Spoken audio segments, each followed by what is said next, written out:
Good evening, everybody.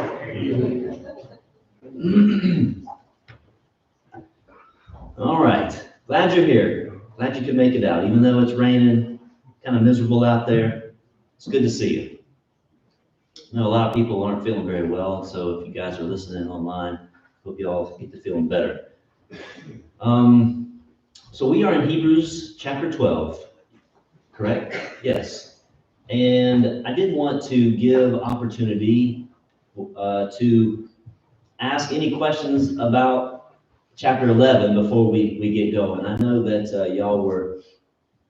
y'all seem to be kind of flying through the questions towards the end of the class last time. And if y'all did have any questions about chapter 11 that you weren't sure on, or wanted to bring up and ask a question about, then now is your time to do so.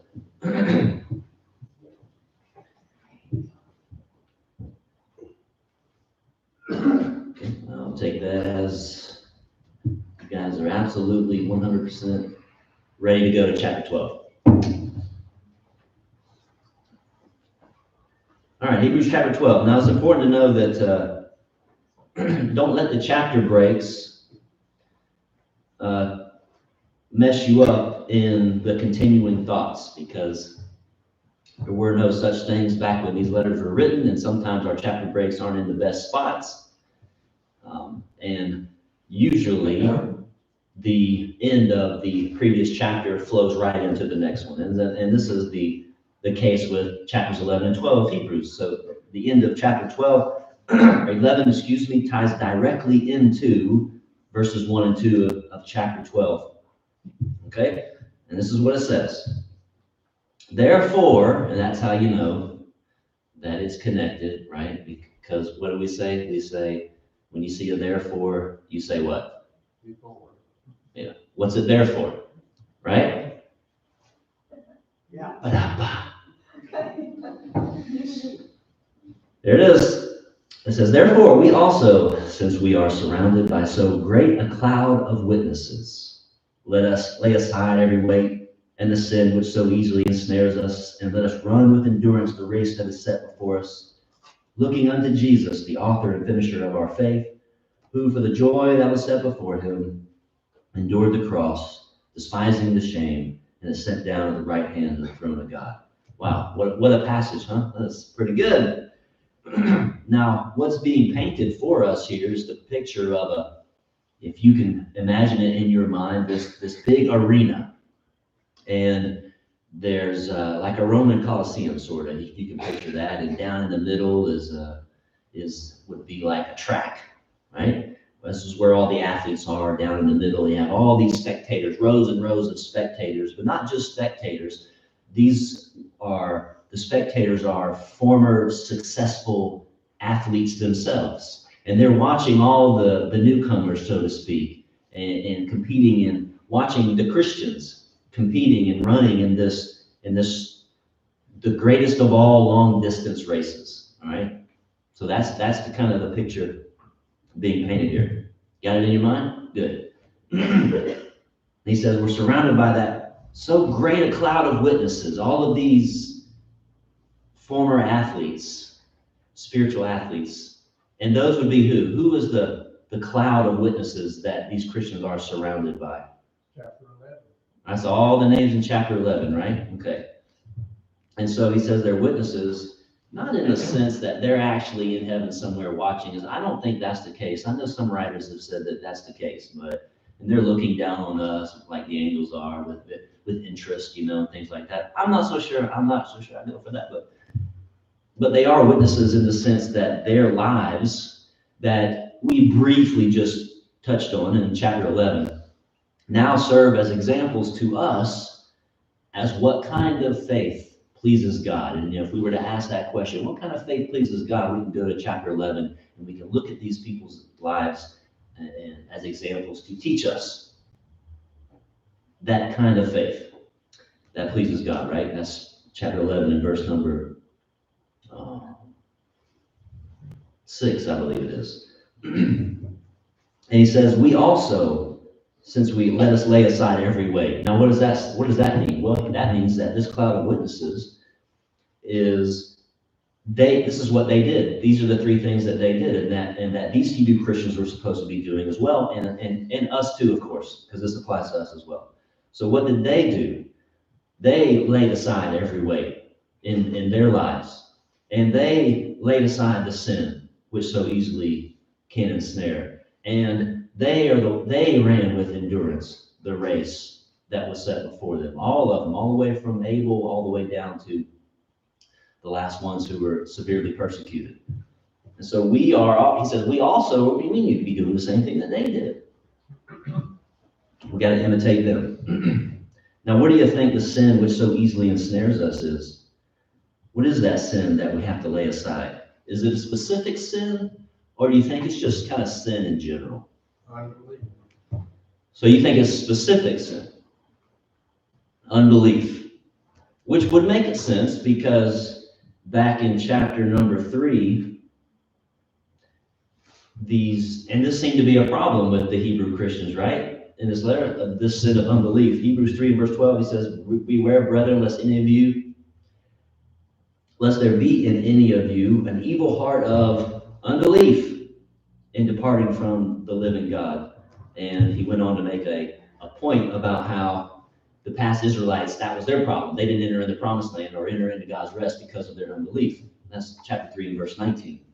So it probably is this particular sin of unbelief that these Hebrew Christians were struggling with.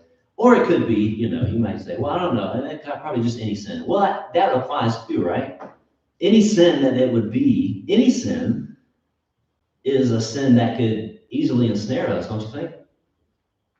Yes, sir. I like to think contextually that there's a faithlessness that gets into our lives, and so like I would, whatever it is I'm struggling with, I say it's just too hard to be faithful to God. So we make excuses. Yeah. And then the witnesses say, by faith Noah built an ark, which obviously was a huge burden. And then we say, I'm too old to do that job. And then we read, by faith Abraham, when he was beyond the years, had a child. And so that's right. We just have such a weak faith that we don't allow ourselves to do what God asks us to do. Yeah, I think you're very right. And I was going to ask the question, how well, let's say he is talking about the specific sin of unbelief. Let's just go ahead and say that's what it is. And then we think, well, that's not a problem for us because, look at us on Wednesday nights. We're at Bible class. Unbelief is not our problem, so I guess that doesn't really apply to us. But, I wanted to ask, is unbelief, as the way you put it, what do you say? Faithlessness?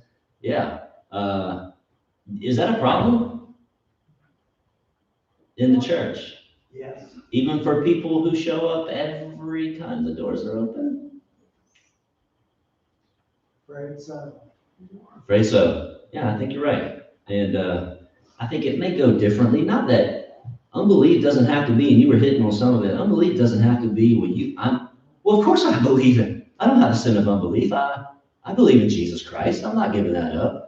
But yeah, you might have an unbelief in some other very fundamental principles that are involved in the Christian faith. One of them being, like you were bringing up, I can't do this thing, or I'm too old for this thing, or I'm too young for this thing. Maybe it's a problem for some.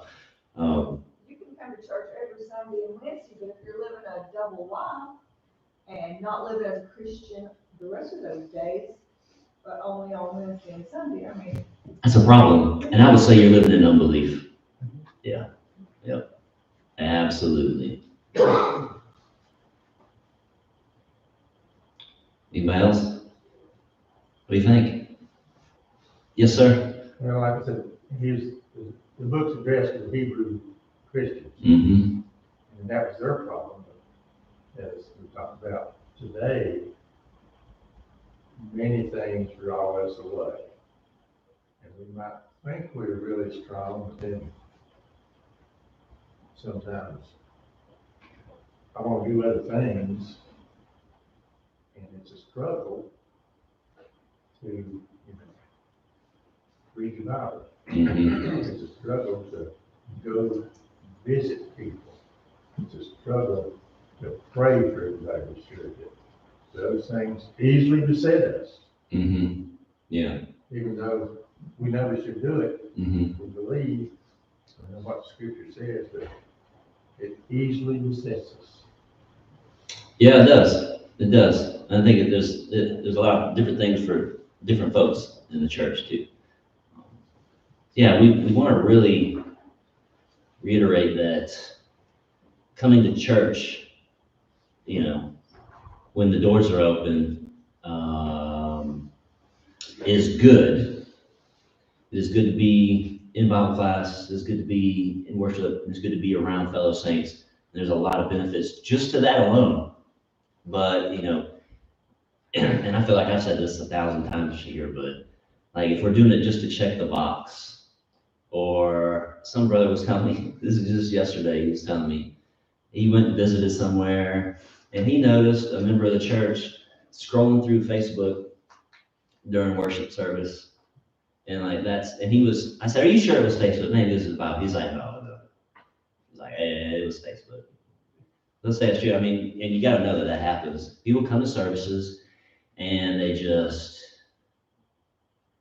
stare. Sometimes they're not looking at me. Sometimes they just, I know some people who are really good at this. They'll stare right through you. You ever know someone like that? Like, you're definitely not looking at me, but you're looking at me. You're looking at whatever's behind me. How are you doing that? And it's like the blankest stare, just staring at you. And of course, like, there's no way you're paying attention. There's no way. And people come and they play on their phones and they play on Facebook and do whatever they do.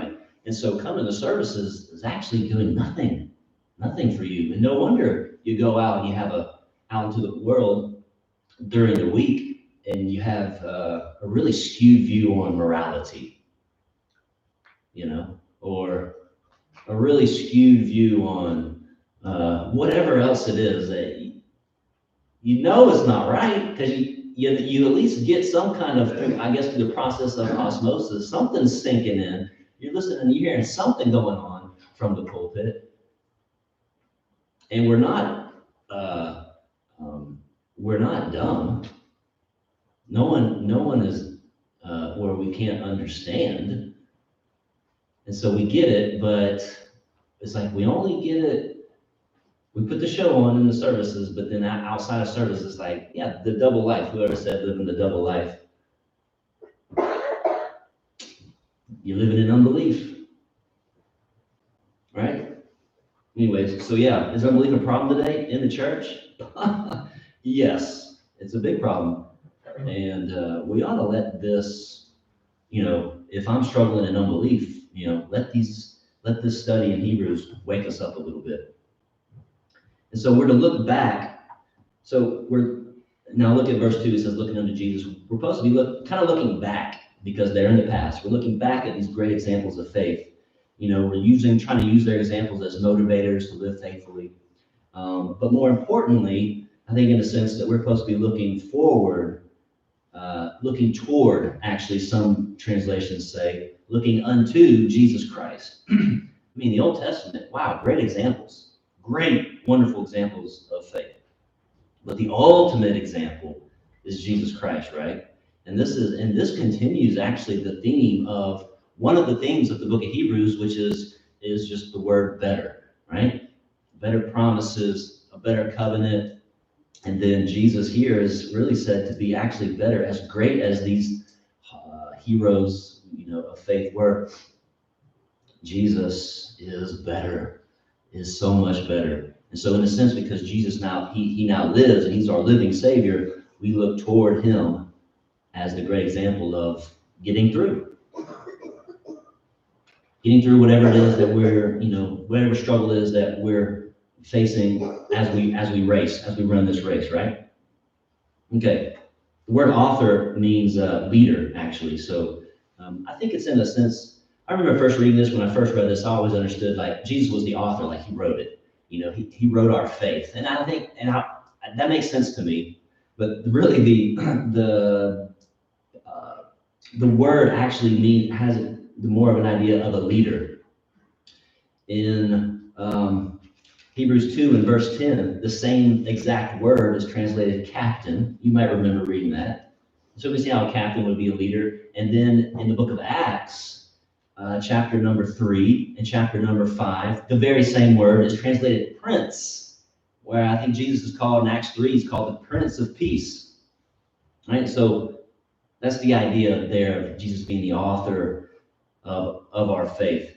And the word is really not there, but in chapter 6 and verse number 10, or 20, chapter 6 and verse 20, it says, 19 says, this hope we have as an anchor of the soul, both sure and steadfast, and which enters the presence behind the veil, where the forerunner has entered for us. I think that's the idea of Jesus being this leader, like he's paving the way. He's the captain, the author of our faith.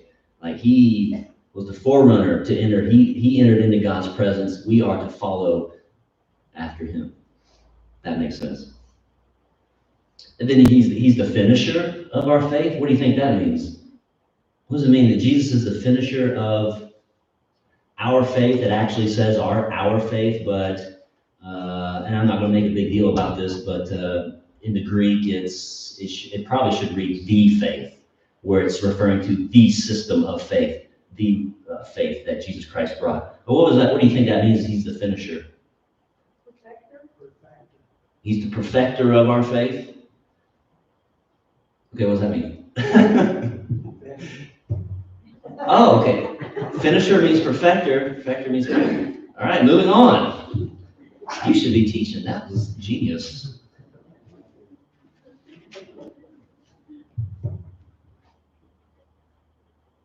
That it completes it. He completes the promise that they were all not ever going to see, but we've seen the completion. We know it's happening now. Yeah, did all those Hebrews, did the people of faith in Hebrews 11, did they actually see the finished work? By faith, they kind of saw it, but we can actually say, yeah, we've seen the finished work. Jesus actually uttered those words from the cross, in a sense. He was the originator of our faith. Of the faith? Yeah. He was the Yeah, and that's what I've always understood, him being the author of our faith. Yeah. Yes, ma'am. Well, on the cross, he said it's finished. Yeah, it is finished. Right. We already run the race. Finished. That's right. What was the joy that was set before Christ? Who for the joy that was set before him, what was that joy? Saving him. Salvation of the world, right? I might include also, don't you think Jesus really wanted to go to heaven and sit down at the right hand of God? What was that? I wonder if he thought about that. I can't wait till I have finished this and go back. I wonder if he thought that I would have. All they endured and brought upon them, I'm sure. Yeah, so I think sitting down at God's right hand, that had to be a joyful thought, and then knowing that he was going to be able to provide salvation for all those who wanted it. What a joy. All right, verse 3 and 4. It says, for consider him, this Jesus, who endured such hostility from sinners against himself, lest you become weary and discouraged in your souls. You have not resisted to bloodshed, striving against sin. Okay, so verse 3, whatever it was that the Hebrew Christians thought of their struggles, I think this is saying that Christ struggled more so. Christ struggled more so. And weariness and discouragement. Sins or no?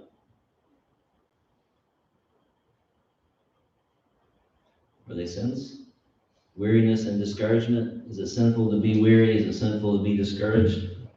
No. Okay, I would agree with that. It is not. Not sins. I mean, don't you think that, go back to the athlete picture, don't you think weariness and discouragement are just a natural part of the race? Especially the long race, talking long, let's say, whatever, longer than a marathon. Are those, do you think that's natural to be weary? Part of the challenge. It's part of the challenge. That's just part of it, right? I think discouragement, too, because I think a lot can go wrong in a long race. More so the Christian race. It's natural to be, so it's not sinful. I think if you're not weary and you haven't been discouraged at least once, you might not be doing much. You probably just lived under a rock or something as a Christian. You hit on this Sunday when you were talking about fear. Hmm. Weariness and discouragement would be the same category. It's not an issue of whether you become weary, it's an issue of whether or not your weariness causes you to stop running. Yeah, Fear is not wrong unless it causes you to stop running. yeah, And that's why, Jesus was tempted in all points like as we are. Then he had to deal with discouragement, he had to deal with weariness, but he didn't stop. that's right. He finished the plan. That's right. And that's why he and these people in Hebrews 11 are the cloud of great witnesses, Jesus being at the very top. So yeah, weariness and discouragement are going to come, but they are, we need to be careful of these because they are, we like to say, when I grew up, I don't know if it's still a thing now, but we always heard about gateway drugs. I don't know if that's a thing now or not, but you remember gateway drugs? Gateway. Don't do that, gateway. You'll be doing drugs. But these two things, weariness and discouragement, they are gateway. They're not sin, but they are gateways to sin, and they will easily make us give up and stop. And that's something that we need to be wary of. And the example that Jesus gave us can provide us the strength to be weary but keep on moving, to be discouraged sometimes but come out of that and keep on going. Any comments? Any other comments? Now, verse 4 is an interesting verse, isn't it? You have not resisted the bloodshed, striving against sin. Maybe sin's being put up as the competitor here. And, if we're trying to stick with this athlete comparison. So it seems like these Christians have not yet, I think she was striving to bloodshed. I think that's referring to basically to martyrdom. I don't think, you didn't get knocked with the sword on your arm and you shed a little blood. This is, I think, death from persecution, martyrdom. And he's saying these Christians, you guys have not yet been so persecuted to where you have suffered martyrdom like some Christians have.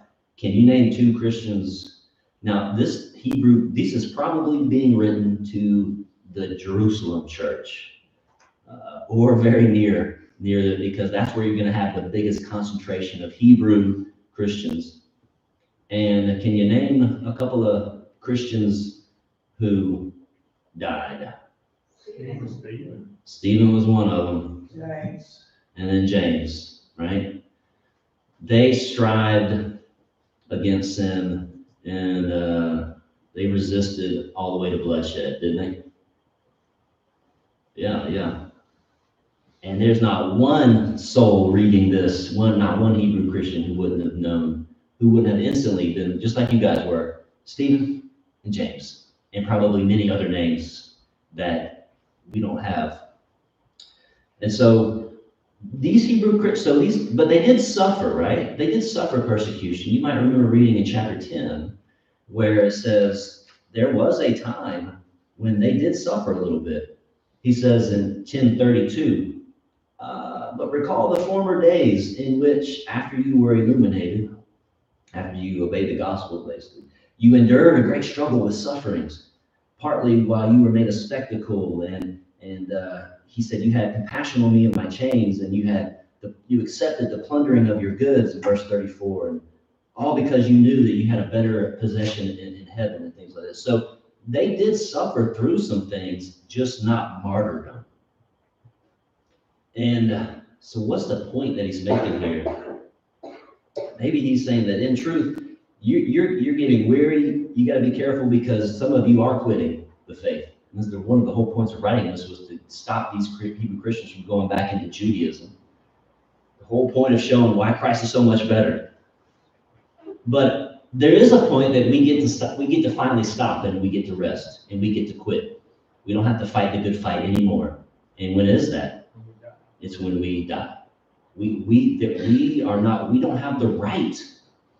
We're gonna be so bold to wear the name Christian, then we have no right to just decide when to give up. We just can't. We don't.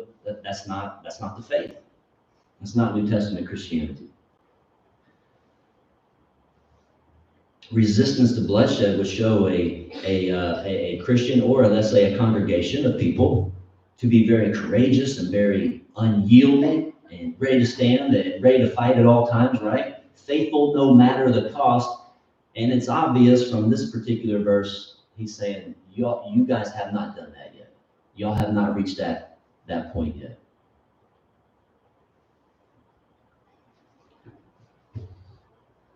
Any comments or questions about this verse?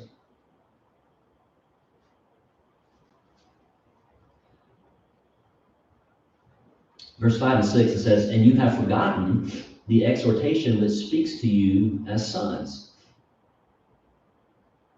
He says, my son, do not despise the chastening of the Lord, nor be discouraged when you are rebuked by him. For whom the Lord loves, he chastens and scourges every son whom he receives. So now he takes a proverb, Proverbs chapter 3, 11 and 12, and he takes it and he applies it to these Christians. It must be that these Christians at least felt like they were being chastened by the Lord. They were going through some kind of chastisement because God was punishing them or something in some way. And I have to think, because of the whole context of the book, maybe some of these Christians were thinking, is it because I abandoned the Jewish faith? Like, why are we struggling with this? Why are things happening? If this is right, then why are bad things happening to me? Maybe I should have stayed with Judaism. Maybe Christ is not the Messiah. Maybe should we go back? And maybe this chastisement will stop. I think it's possible that some were thinking that. And I think the writer here, Paul, is showing that their chastisement, or we could say discipline, and we could just say suffering, was not showing them, did not mean that God was angry with you, or not mean that God was seeking revenge upon you, or that he abandoned you, but it actually showed God's love for them, and he loved them as sons, or he loved them as children. Now that's a backward kind of thinking in the world, I think. Right? We question the same thing today. Yeah, we still do question it, right? Then you have skeptics who hate religion. They say, well, that's why. That's why. I'm not a Christian, or I'm not a this and that, is because your God doesn't make things perfect. If he's all loving and he's all powerful, he could just make everything perfect for all of you. But he doesn't do that, and you guys just love it anyways. But that's why I'm not a part of that. How boring perfection would be. Yeah. Yeah, wouldn't it be? Just think about that's what I thought. I told Tom this before, like, A weird Groundhog Day movie of living a perfect life, a perfect world.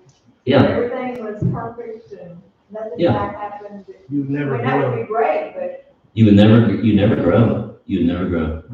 I've told Tom a number of times, like, Tom, let's be thankful for when things aren't going so swimmingly, because life would be boring. Have I told you that before? Like, man, this is gonna keep us on our toes.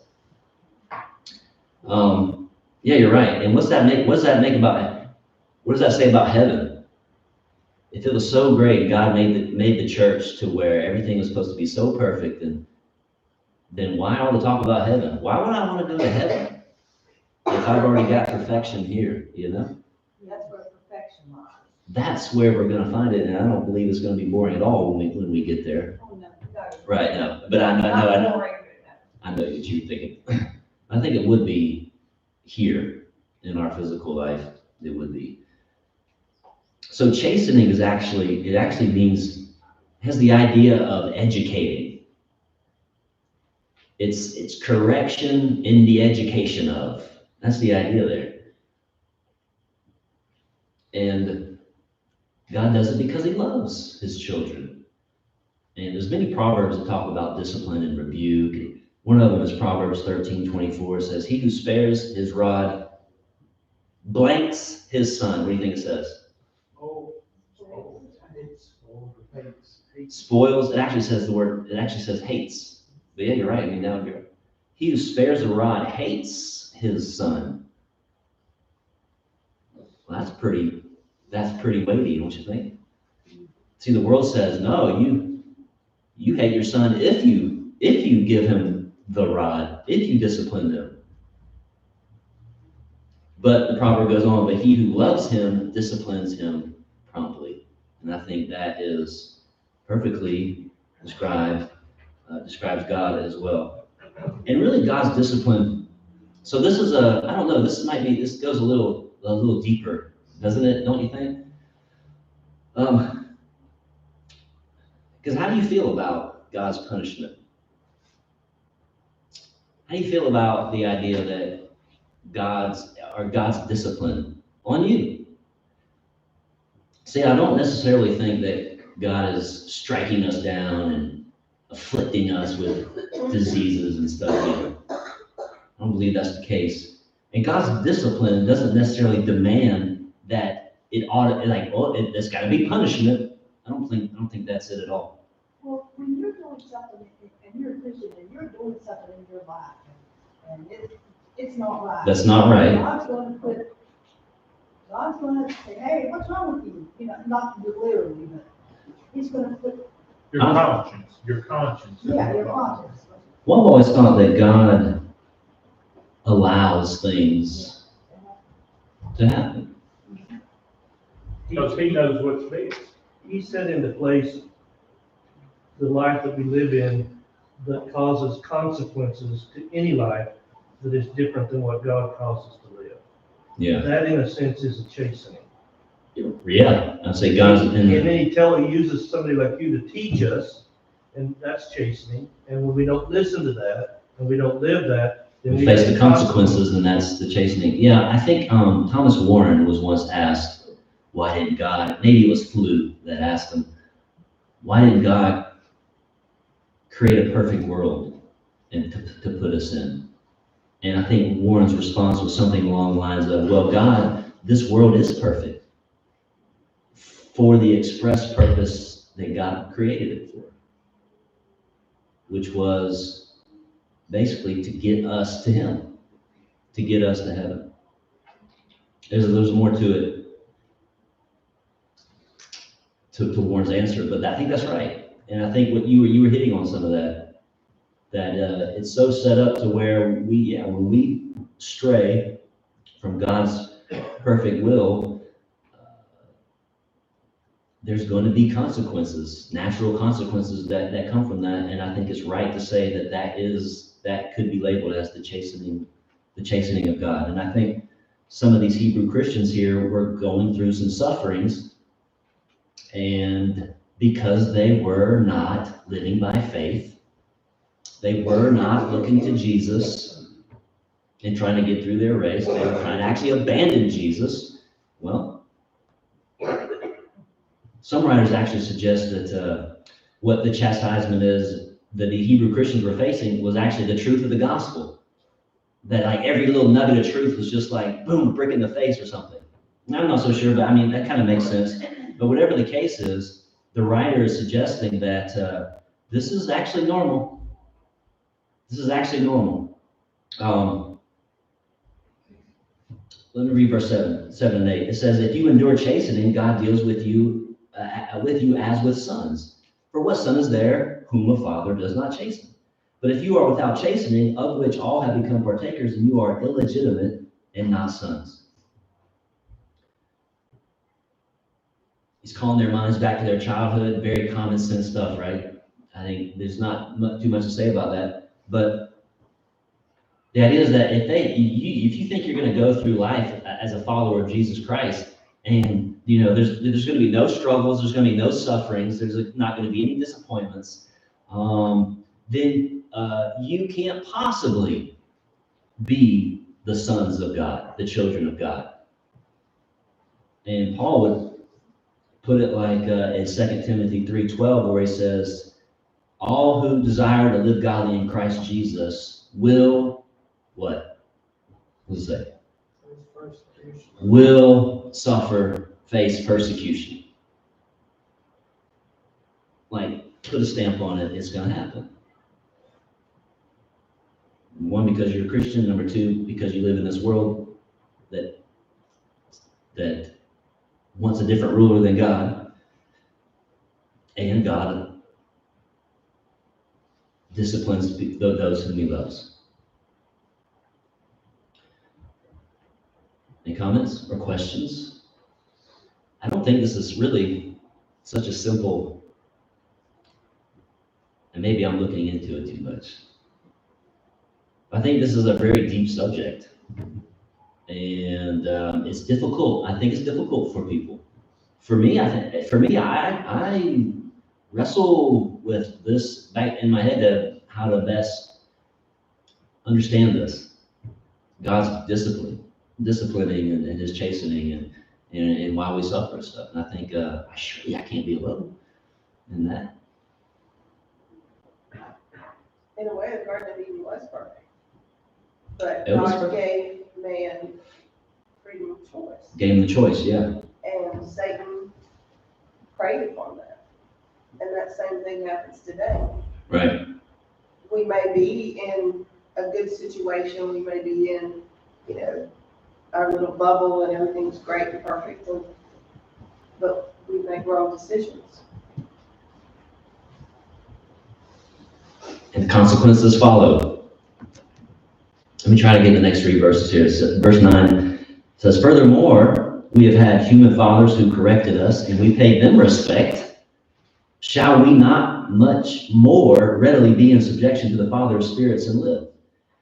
For they indeed for a few days chastened us as seemed best to them, but he for our profit, that we may be partakers of his holiness.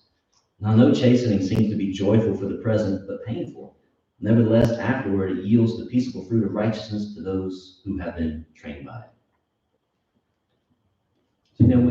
Our fathers raised us up, and our parents raised us up, and they disciplined us as it seemed best to them. And I think that kind of indicates, well, because even in all their imperfections, they still tried to discipline, and maybe sometimes they did it wrong. He said, but we honor them, we give them respect, and so how much more you ought to be holding God in reverence, whose discipline is perfect, who's not going to make a mistake in that. I think that's where people get confused, and it's difficult.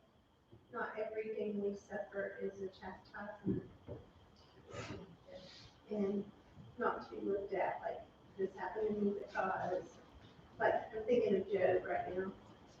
And his friends coming, well, what'd you do? Right, yeah. Something. Right. That's it, and you're over with. It's just, oh, that's wrong. Yeah. I think we're all, I think we're all, none of us are perfect, and we all know that. And we all understand that, tough things actually make us stronger. And we almost hate to admit that. Because as he was saying, we don't like it. We don't like going through stuff like this. But James would end up saying, there's a great purpose for your trials and your tribulations. And we ought to try, do our best to count it all joy. Because, what does he say? Count it all joy. You fall into various trials and temptations, knowing that the trying of your faith, or the testing of your faith produces what? Yeah. Okay. It's after class time, but okay, you go and then you go. Oh, that's quote and. Gotcha. There's so much in Proverbs too about, the removing the dross and just all the things that we go through and how it Oh, yeah. affects us and just, it makes us better. I mean, it's just like our human minds, how much sweeter it is when you get to the finish line and you've really given it your all and you've worked really hard. Yeah.